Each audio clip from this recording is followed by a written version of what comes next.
अब ये हर बार की तरह कैंपस की छत पर आ जाते हैं। क्योंकि ये सेकंड लेक्चर में फ्री होते हैं तो अपना वो फ्री टाइम भी यहाँ पर स्पेंड करते हैं। कोहारू अपने लिए ड्रिंक ऑर्डर कर रही थी पर वो बटन को 2-3 बार दबा देती है और उसमें से कुछ नहीं निकलता। फिर वो समझ जाती है कि शायद उसकी फेवरेट ड्रिंक सोल्ड आउट हो चुकी है। तब सोरानो सोचता है कि मैंने तो कभी इसके बारे में सोचा ही नहीं। हाँ, इसने अपनी फेवरेट ड्रिंक का बटन याद कर रखा है पर ये देख के बता नहीं सकती कि वो ड्रिंक खत्म हो चुकी है या फिर नहीं, और इसका पता ये नहीं लगा सकती। तो वो उसे खुद बोलता है कि तुम्हारी ड्रिंक तो खत्म हो चुकी है तो मैं तुम्हारे लिए कुछ और ऑर्डर कर दूं, जैसे कोल्ड ड्रिंक या फिर कॉफी। तब वो थोड़ा सोचती है और रैंडमली ही कोई सा भी बटन दबा देती है। वो थोड़ा हैरान था। वो बोलता है कि आखिर तुम करने की कोशिश क्या कर रही हो। तब कोहारू बोलती है कि इसे एक सरप्राइज की तरह ही समझ लो। मैंने रैंडमली कोई सा भी बटन दबा दिया तो जो भी ड्रिंक आएगी वो मेरे लिए एक सरप्राइज होगी। मुझे तब तक पता नहीं चलेगा जब तक मैं उसे ट्राई न कर लूं। क्या तुम्हें नहीं लगता कि ये थोड़ा इंटरेस्टिंग है? तो वो अपनी ड्रिंक का आने का इंतजार कर रही थी और सोरानो बैठा था टेबल पर और वो तभी सोच रहा होता है कि अब उसकी जिंदगी कितनी अलग हो चुकी है। पहले तो उसे घर से बाहर निकलना तक पसंद नहीं था। नारुमी के अलावा तो वो किसी से बात तक नहीं करता था और वो नारुमी से भी बात बस इसलिए करता था क्योंकि वो उसका रूममेट है।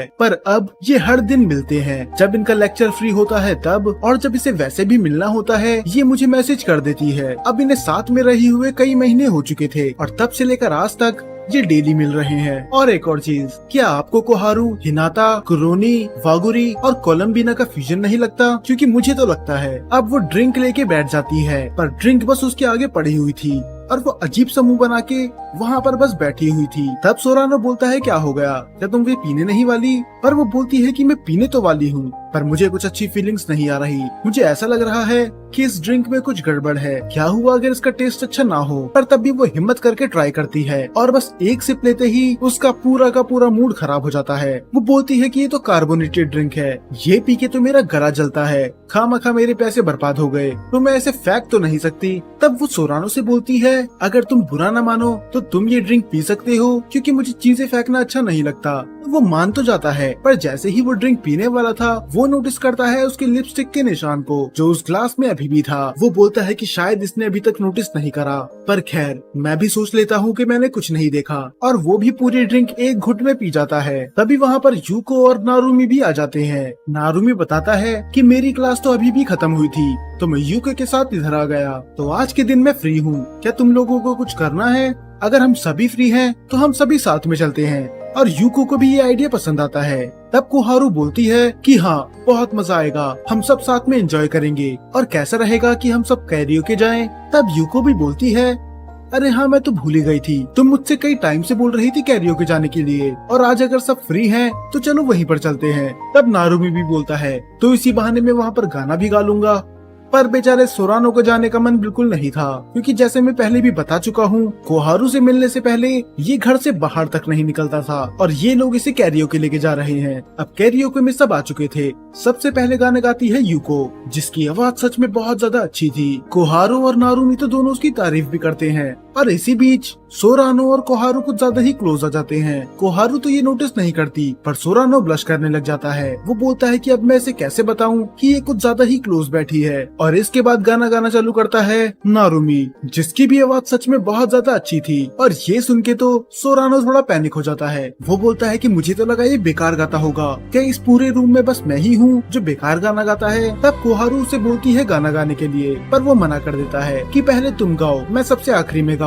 पर ये कैरियोके में पहली बार आई थी तो इसे पता नहीं होता कि गाने सेट कैसे करते हैं। और तब वो खुद भी सोचता है कि मैं तो भूल ही गया था कि ये देख नहीं सकती तो ये गाने कैसे चुनेगी। तो उसकी मदद करती है यूको। कुछ काम ऐसे होते हैं जो ये दूसरे की मदद के बिना नहीं कर सकती। तब यूको उसके लिए गाना सेट कर देती है और कोहारू की आवाज पूरे रूम में सबसे ज्यादा अच्छी थी क्योंकि वो बचपन से पियानो बजाते आ रही है तो उसे म्यूजिक की नॉलेज भी है। सब लोग तो उसका गाना सुन के हैरान थे। और अपना गाना खत्म होने के बाद वो माइक दे देती है सोरानो को जो अब पहले से भी ज्यादा नर्वस था। वो बोलता है कि सबने इतना अच्छा गाया पर ना तो मेरी आवाज अच्छी है ना मुझे गाना गाना आता है, मैं तो पक्का इनका मूड खराब करके रख दूंगा। और वो गाना गाना स्टार्ट कर देता है। मैं हूँ जियान, मेरा गला है बहुत सुरीला, मेरी आवाज सुन के लोग हो जाते हैं मदहोश। मैं हूँ सोरानो, मेरा गला है बहुत सुरीला, मेरी आवाज सुन के लोग हो जाते हैं मदहोश। मैं हूँ सुरानो। और उसकी आवाज सच में बहुत ज्यादा बेकार थी। और बस उसकी आवाज ही अजीब नहीं थी, वो गाना बहुत ज्यादा ऑकवर्डली भी गा रहा था। वो इतना अजीब गा रहा था कि बैकअप के लिए यूको और नारुमी को इंस्ट्रूमेंट प्ले करने पड़ते हैं और ये चीज उसे और भी ज्यादा नर्वस कर देती है। तब कोहारू बोलती है कि मुझे ये गाना पसंद है तो चलो साथ में गाते हैं, और धीरे धीरे करके वो भी उसके साथ गाने लग जाती है। और अब वो थोड़ा कम नर्वस था क्योंकि मेन पॉइंट होता है एंजॉय करना, और वो ये कर रहे हैं। इससे फर्क नहीं पड़ता कि ये अच्छा गाए या फिर बेकार। और आज का दिन खत्म हो जाता है और फिर हर बार की तरह वो कैंपस की छत पर बैठ के बस टाइम पास कर रहे होते हैं। पर इस बार सुरानो चुप था और कोहारू अपनी बुक पढ़ रही थी, तो वो सोचता ही है कि अब मैं इसे डिस्टर्ब क्या ही करूं, तो वो बिल्कुल ही शांत हो जाता है। और शांत रहना तो उसकी खासियत है। और फिर थोड़ी देर बाद वो उसका नाम लेती है और वो बोलती है कि बस मैं कंफर्म कर रही थी कि तुम यहाँ पर हो भी या फिर नहीं। तुम इतने ज्यादा शांत बैठे हो, मुझे लगा तुम उठ के चले गए। और वो अपनी आंखें बंद करके सोचता है कि सच में उसकी जिंदगी कितनी ज्यादा बदल चुकी है। ये कितना शांत शांत रहा करता था, पर कोहारू के साथ ये हंसी मजाक कर सकता है, चीजें शेयर कर सकता है एक असली दोस्त की तरह। उसे इसके साथ बहुत कंफर्टेबल फील होता है। तब वो उससे एक सवाल पूछता है कि आखिर तुम ये कौन से बुक बार बार पढ़ते रहती हो, क्योंकि मैंने तुम्हें जब भी खाली देखा है तुम्हारे पास ये बुक जरूर होती है। तब वो बोलती है तुम खुद ही क्यों नहीं पढ़ लेते, इसका टाइटल तो यहाँ पर लिखा हुआ है। तब वो स्माइल करते हुए बोलता है कि तुम भी क्या मजाक कर रही हो, मुझे ब्राइल पढ़ना नहीं आता। फिर वो बोलती है कि ये है the diary of Anne Frank. तुम एनी फ्रैंक को तो जानते ही होगे ना, और शायद आप भी उसे जानते ही होंगे, शायद ये नॉवल क्लास 9th में थी। तब वो बोलता है ओ एनी फ्रैंक, ये तो बहुत कमाल की चीज है। और वो थोड़ा एक्साइटेड हो जाती है, क्या तुमने भी ये बुक पढ़ी है? फिर वो बोलता है नहीं, पर अगर तुम पढ़ रही हो तो ये सच में अच्छी बुक ही होगी। तब वो बोलती है हाँ, ये सच में बहुत ज्यादा इंटरेस्टिंग है। ये कहानी है एक लड़की के बारे में जो अपनी पूरी जिंदगी एक छोटे से कमरे में बिताती है। उसे कुछ पता नहीं होता कि उसकी मौत कब आ जाए, तो वो अपने हर दिन को इस डायरी में लिख देती थी। एनी फ्रैंक की एक खास बात थी, इतनी मुसीबतें होने के बाद भी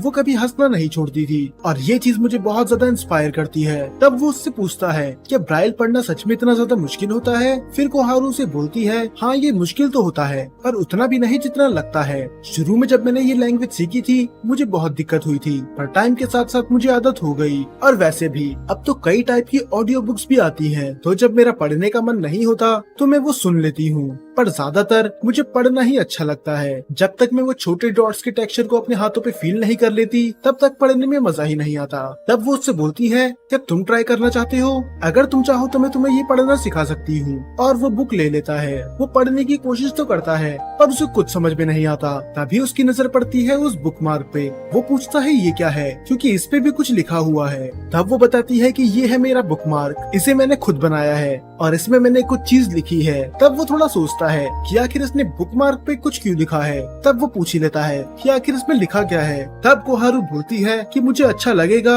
अगर तुम ये खुद पढ़ो, कि लगता है कि तुम मुझे ब्राइल लैंग्वेज सिखा के ही रहोगी। तब वो पाउट करते हुए बोलती है कि तुम सीखने में बिल्कुल सीरियसली नहीं लग रहे, पर तुम भी जल्दी सीख ही जाओगे। और फिर वो बात करने लग जाती है फायरवर्क्स के बारे में, और वो अपनी कहानी बताता है फायरवर्क्स की, कि जब मैं अपनी मॉम के साथ बचपन में फायरवर्क्स देखने गया था वहाँ पर बहुत ज्यादा भीड़ थी और बस मुझे पटाखों की आवाज आ रही थी, क्योंकि मुझे तो बस सामने जो आदमी खड़ा था उसका सर दिख रहा था, तो मैं तो बस आंखें बंद करके वो पटाखे सुन रहा था। तब वो जोर जोर से हंसने लग जाती है और बोलती है तो ये है तुम्हारी सबसे ग्रेट मेमोरी, इसका मतलब जब भी फायरवर्क्स की बात आएगी तुम्हें उस आदमी का ही सर याद आएगा। तब वो बोलता है कि अब इसमें मेरी गलती नहीं है, मैं तब बहुत ज्यादा छोटा था और वहाँ पर इतनी भीड़ थी कि पैर रखने की भी जगह नहीं थी। तब वो बोलती है कि मुझे भी एक दिन फायरवर्क्स देखने जाना है। तब कोहारू बोलता है इसमें क्या मजा, वहाँ पर तो इतनी ज्यादा भीड़ होती है, बचपन में भी थी और आज भी रहेगी। तब कोहारू बोलती है तो क्या ये अच्छी बात नहीं है? जरा सोच के देखो उस भीड़ में कितने सारे लोग होंगे जिनसे तुम आज तक नहीं मिले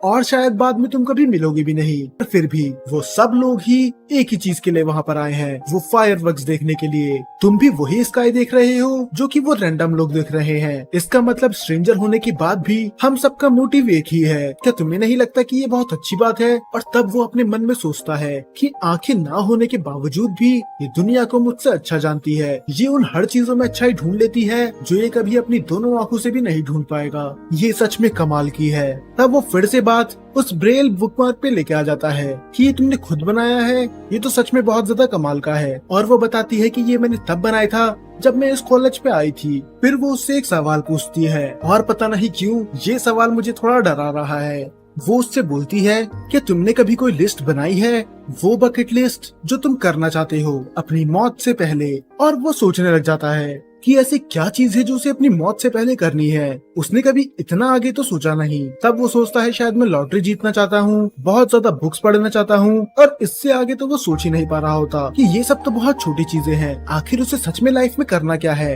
अपनी मौत से पहले। तब वो स्माइल करते हुए बोलती है कि शायद ये हम डिसाइड नहीं कर सकते क्योंकि हमें नहीं पता कि मौत कब आ जाए। और वो थोड़ा हैरान होता है कि आखिर ये ऐसी बातें क्यों कर रही है। तब कोहारू बोलती है कि मैं तो बस मजाक कर रही हूँ, इस बात को ज्यादा सीरियसली मत लो। और तभी एक बहुत जोर की हवा चलती है और उसका बुकमार्क हवा में जाके उड़ जाता है। अब मैं श्योर तो नहीं हूँ पर शायद ये बुकमार्क अब इसे एनिमे के एंड में ही मिलेगा। कोहारू पूछती है कि आखिर क्या हो गया, तुम इतनी तेज की उठ के क्यों भागे। तब वो बोलता है कि मुझे माफ कर दो, तुम्हारा बुकमार्क हवा से उड़ गया।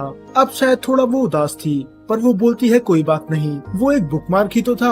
पर सोरानो को बुरा लगता है, उसने ये बुकमार्क इतनी मेहनत से बनाया था और मैंने सब कुछ बिगाड़ दिया। तब वो बात पर अड़ने के लिए बोलती है तुम्हें पता है कि एक फायरवर्क रिसर्च क्लब भी है हमारे कैंपस में। तब वो सोचता है हाँ शायद वो तब काम में आता होगा जब यहाँ पर कोई फेस्टिवल होता हो। तो कोहारू को वहाँ पर जाना था और ये चली जाता है। हाँ हालांकि इसका मन तो अभी भी नहीं था वहाँ जाने का, पर बेचारे को थोड़ा बुरा लगता है। एक तो उसने उसका बुकमार्क उड़ा दिया और अगर ये इसे जाने से भी मना करेगा तो बेचारी को कैसा लगेगा। तब कोहारू बोलती है कि ये मैं यूको से पूछने वाली थी पर वो बेचारी तो अपनी जॉब में बिजी थी, तो मुझे अच्छा लगा कि तुम मेरे साथ आ रहे हो।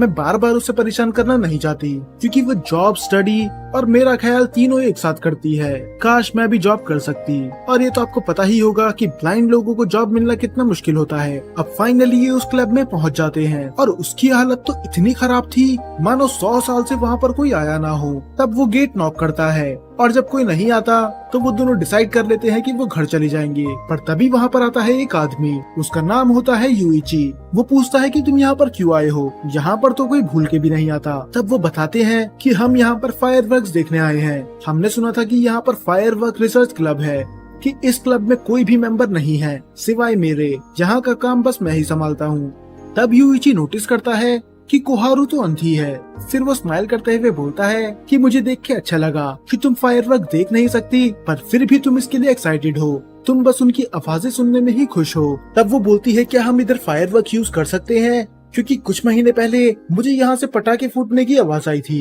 ये उस दिन की बात कर रही है जब पहली बार ये सब मिले थे, तब भी किसी ने फायरवर्क स्टार्ट कर दिए थे और वो शायद वेलकम पार्टी के लिए थे। तब वो बोलती है कि मुझे फायरवर्क की आवाज पास से सुननी है, पर यूइची मना कर देता है। वो बोलता है तुम्हें पता नहीं कि फायरवर्क्स बस दिखने में ही सुंदर लगते हैं, वो बहुत ज्यादा डेंजर हो सकते हैं। और वो उसे अपना हाथ दिखाता है जो पूरी तरह से जल रखा था, पर वो बेचारी तो ब्लाइंड थी तो वो कुछ देख ही नहीं पाती। तो वो बोलती है कि आप क्या कहने की कोशिश कर रहे हो, मुझे समझ में नहीं आ रहा। तो यूइची उसे बताने की भी कोशिश नहीं करता, वो बस बोलता है कि ये चीज खतरनाक है तो मैं तुम्हें ये पास से देखने नहीं दे सकता।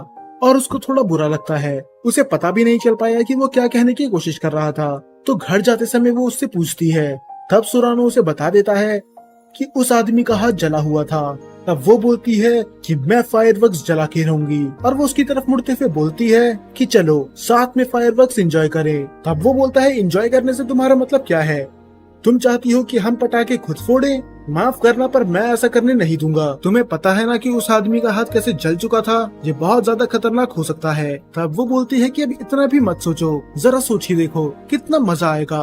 पर वो बार बार मना कर रहा होता है, पर फाइनली वो उसे ब्लैकमेल करने लग जाती है। वो बोलती है कि भूलो मत, तुमने मेरा बुकमार्क खोया था, अब तुम मुझे खुश करने के लिए इतना भी नहीं कर सकते। तो बेचारे को मानना पड़ता है। अब वो घर जाके इसी के बारे में सोच रहा होता है और तभी उसके पास कॉल आता है कोहारू का। वो थोड़ा हैरान था क्योंकि हालांकि इनकी दोस्ती को 3-4 महीने से ऊपर हो चुके हैं, पर वो हर बार टेक्स्ट करती थी, कॉल उसने आज तक नहीं करा। और वो फाइनली कॉल उठाता है और वो बहुत ज्यादा ब्लश कर रही थी।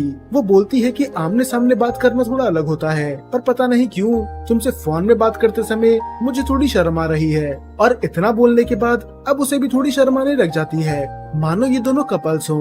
तब वो बोलती है कि हमने डिसाइड तो कर लिया कि हम फायरवर्क्स फोड़ने जाएंगे, पर हम कल मिलेंगे कहाँ। तब वो बोलता है कि वैसे तो मैंने सोचा था कि मैं तुम्हें तुम्हारे घर ही लेने आ जाऊंगा, पर वो मना कर देती है कि अगर ऐसा होगा तो हमारी डेट जैसी नहीं लगेगी। और वो हैरान होता है। वो बोलता है क्या हम लोग कल डेट पे जा रहे हैं। तब वो ब्लश करते हुए बोलती है कि जब एक लड़का और लड़की घूमने जाते हैं उसे डेट ही तो बोलते हैं, मेरा और कोई गलत मतलब नहीं था। ये ठीक वैसे ही डेट की बात कर रही है जैसे रिंतारो और बागुरी साथ में गए थे। तो वो उसे बता देता है चलो ठीक है, फिर हम दोनों कल ब्रिज के पास मिलेंगे। और वो फोन काटते ही अपना मुंह छुपा लेता है और वो सोचता है कि ये लड़की किसी दिन सच में मेरी जान ले लेगी। और उसका दिल जोरों से धड़कने लग जाता है, कहीं ये सच तो नहीं कि उसे कोहारू से प्यार होने लगा है। और इसी के साथ ये एपिसोड खत्म हो जाता है। वीडियो को लाइक करना मत भूलना और इसका अगला पार्ट आपको अगले हफ्ते देखने के लिए मिल जाएगा।